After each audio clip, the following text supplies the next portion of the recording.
Here now with the owner of a beautiful 69 Coronet RT 440 car. What's your name, sir? Charles Ryer. And is this something you restored or?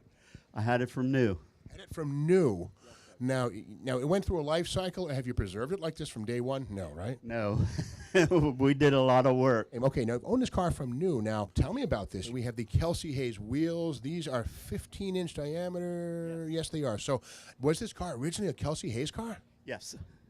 Yes. Now, tell me about that. Here's the whole thing, right? The Kelsey Hayes wheels, if you may not know about this, they're kind of the Elvis Presley meets the Loch Ness Monster of the Mopar wheel world. People hear about them, you never see them because they were announced and shown in a lot of press pictures, and the car magazines tested cars with them, but they were quickly recalled. Apparently, the lug nuts had a tendency to loosen up. Something was not quite right. So, dealerships said, hey, bring them all back here. We want those wheels off. Replace them with something else. Did the car come through with the wheels? No. So the dealership said, hey, guy, bad news. How did they handle that news when they told you couldn't get the wheels? Well, I ordered the car, like I said, in November of '68, and Chrysler was going through the year changes, the headrest. I got a 6-way seat. Well, a lot of the stuff was not really out in the early 68 or late 68, early 69. So I had to wait, and George Sager was very good with me on the car. Now, a lot of these cars were simply fun toys. They weren't collector's items, and at the time, I don't think really anybody thought that we'd all be worshiping them as we do now. Did the car go through some abuses? I mean, bracket, any traction bars or wheel openings? Did you hack on it at all? No. Okay. No. I didn't abuse it that way. It was a daily car, driver. It was the only car we had back then.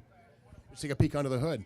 Of course, the 440 Magnum in Plymouth. This would be the Plymouth, the 440 Super Commando. But again, we see the engine opening, orange paint. Of course, cast iron intake manifold. The Carter AVS 4-barrel cast iron manifolds, stone stock, and you kept it that way. Now, I do see potentially electronic ignition upgrade. Is that correct? Yes.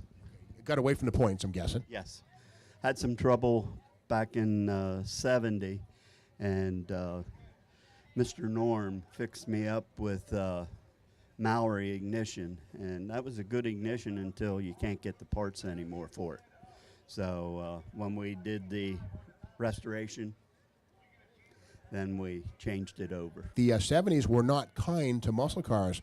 Fuel went expensive, and did you park this for a while? Or did you keep driving it, paying that high money for the gas? We drove it, I guess it was 85, 86, 87 somewhere.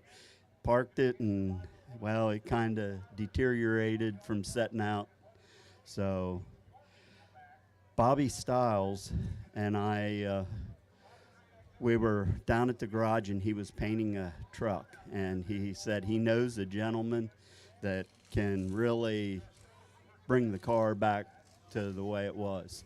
And that gentleman is right there, Tim Kirkpatrick. Well, good stuff. I got to say thank you very much for preserving the car, for keeping it all these years, and for buying it as a new vehicle, and finally getting your dream to come true. But again, we're going to thank you very much for bringing the car here and enduring the weather. It's actually, the sun is out now, so we'll get back to spin to win. But I want to thank you very much for bringing this beautiful car to us here at Carlisle and at redlinedodge.com. Thanks very much. Okay, thank you.